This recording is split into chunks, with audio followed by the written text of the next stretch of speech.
Hello! Welcome back to my channel, Ivana's Norsk Life. Today it's a continuous video about driving license in Norway, but a bit a different style. So my friend, she is planning to take driving license courses or practices and to take the exam, and she has some questions after watching my first video that you actually can have a link here, where I was talking mostly about the prices and the procedures, what you should learn and what should actually learn and do in which sequence. But in this video we will talk more about practical concerns, and she asked me 13 questions about getting driving license in Norway, about schools, instructors and so on. So for you to understand the last question, I think it's super excited could be for many persons. It's about, is there any places in Norway to learn extreme driving, kind of race car driving? So I will answer this question in the end of this video because it's the last question in the list. But let's start. The first question is about do you get assigned to a teacher in the driving school, or you can choose yourself? In my experience, you will get assigned to the teacher because every teacher has his own load, and they will look for a person who have place for you. But anyway, it doesn't mean that it's something bad. I was assigned to a teacher that was super cool and I was super happy, so I didn't have any complaints. Every driving lessons happens with the same person or no? Yes. When you get assigned to the teacher, he needs to follow up your progress and he knows what has happened with you before. So that's why typically it's one person who takes you in the first day and goes until the end, until you pass the exam. If nothing extreme has happened during this time, or for example, with me it was a bit differently.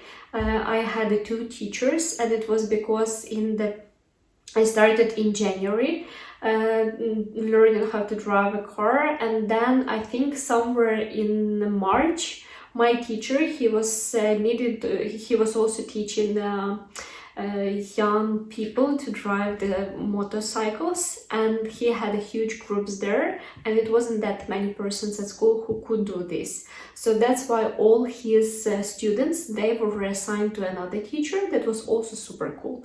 So if nothing like this happens to you, you would be supposed to have the same teacher all over the way. The third question, are those teachers kind or strict? It depends. You can be lucky and you can get a very nice, kind person, but of course they will be strict, but it's not in the way how they talk to you or how they give you feedback, advices. And you also could get a teacher who is very emotional. So you need to be careful and try it out. If you feel that you don't have this connection with the teacher, I would recommend to try to change the teacher within the school. So you just go and talk, and it should be completely possible. If no, then change the school. So it's also possible you can change the school. So it depends how lucky you are. So nothing very specific to the school. Then the driving instructor acts nervous if you did a mistake.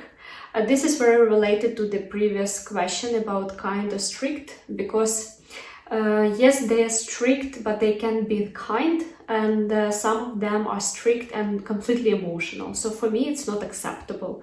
If I'm trying to learn how to drive a car and someone is very emotional around me, I will become emotional and then I will make even more mistakes. So for me, it's unacceptable, and I would change it right away. After first time I experienced negative emotions, or the person raised the voice in the car. And this is actually related to the fifth questions about changing can you change a driving instructor if she makes you nervous? I would recommend you to do that. Do not wait too long. And if you don't find any teacher at that school that makes you comfortable, just change the school. How to plan driving lessons in advance if you have a job that is from 9 to 6 or from 9 to 4 or so. So this is very interesting question, because when I was taking my driving license lessons, I was a PhD student and I was completely flexible. I could go for 1.5 to 2 hours away, and it wasn't a big deal. But if you are a job that you cannot go away for a couple of hours, or maybe your boss is not that flexible or doesn't think that it's a good idea, because I would just come straight to my boss and said, I want to learn how to drive a car, and everyone in Norway knows that it's a very important part of the life. So you would just ask if it's possible that some days you go away for 2 hours, but you will be coming to work, for example, 1 hour earlier and leaving a bit later. So try to make an arrangement inside your work if it's possible. If no, I remember that at my school, at least, it was possible to start driving lessons at 7 a.m. in the morning, so you could be able to complete it before 9 a.m. So then, just to make sure to book with your driving instructor and school time slots in advance, in very early times of the day, so in such way that you could catch your work and driving at the same day.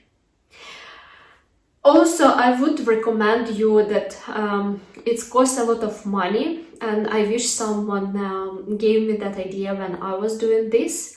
So in order to save money for the driving instructor hours, you pay over 700 for 45 minutes. What you could do, first of all, if you have a friend with an experience of 5 years driving in Norway, so he has a driving license for 5 years in Norway, and he or she is older than 25 years, then they could practice with you. So first try to find a friend maybe who can, but also it could make you nervous. For example, for me it's very even more responsible timing than going to school. Another interesting option that you could do, it's actually post on Facebook or Fin.no that you are looking for a person in your city to practice with you, and you could do it in the evenings after work. And you can say, for example, for 300 kroners or for 350, twice cheaper than at school.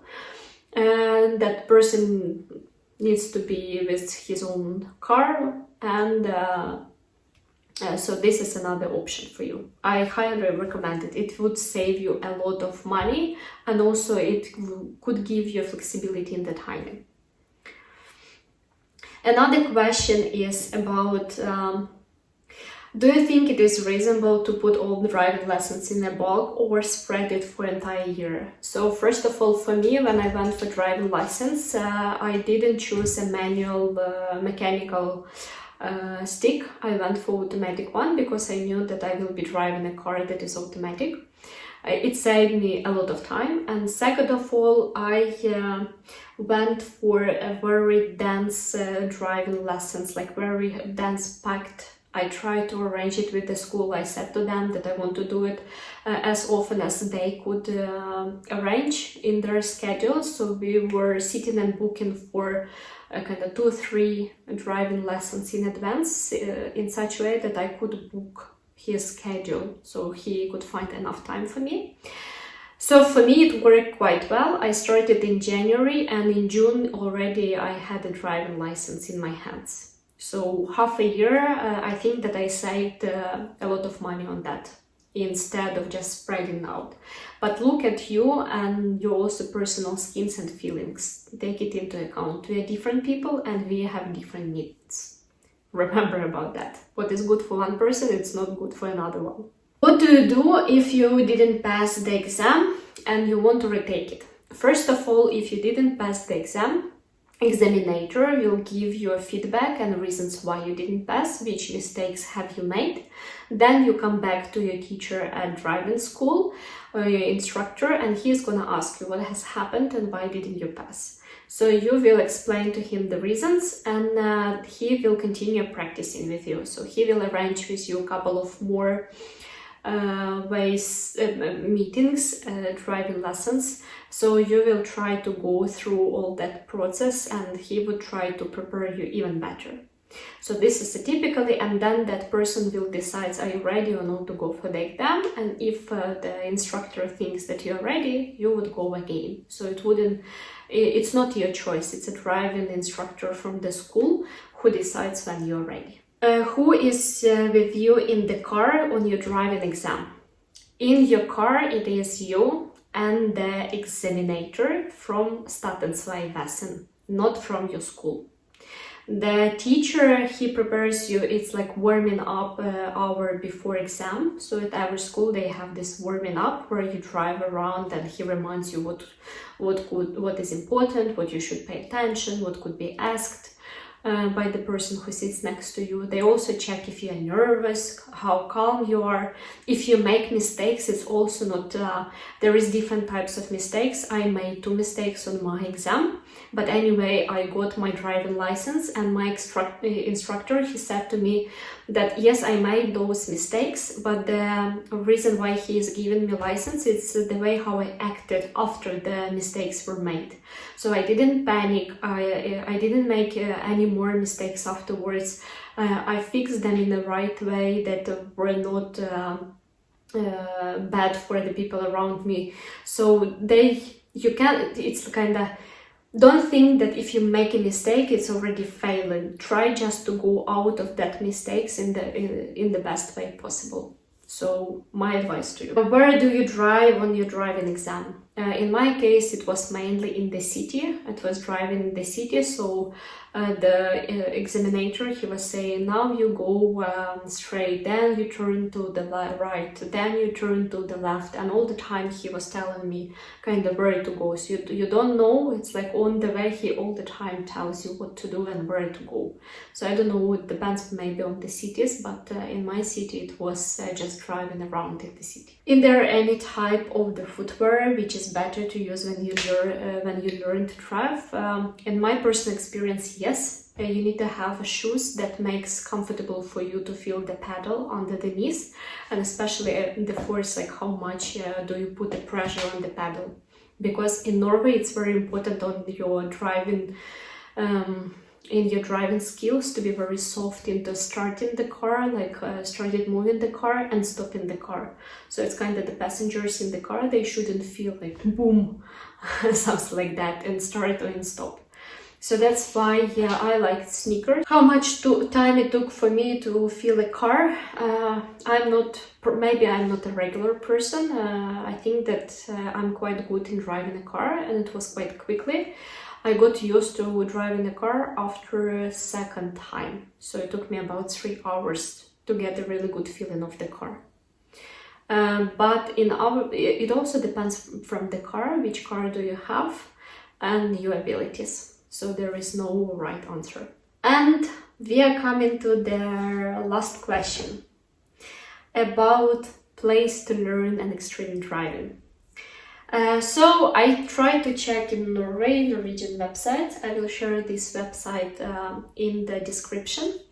It's not a paid advertisement, it's just what I found, that in Norway there are some, it calls the racer bane.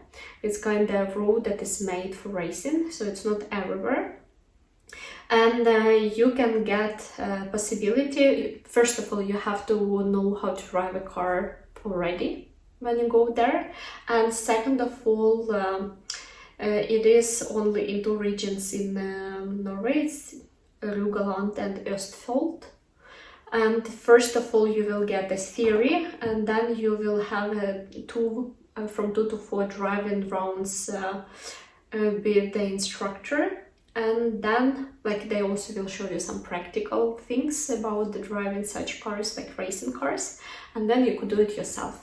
They also have a drive out and test drive. Drive out, it's driving on the sport cars, just anywhere.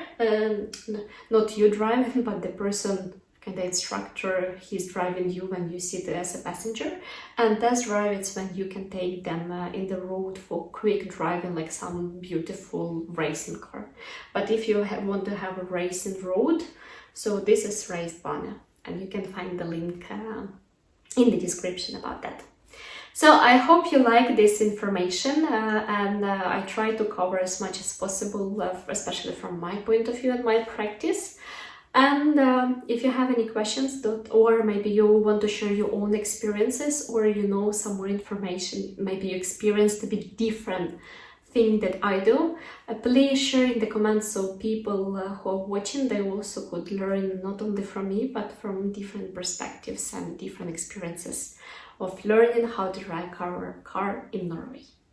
Thank you very much for watching till the end, and see you soon. Bye!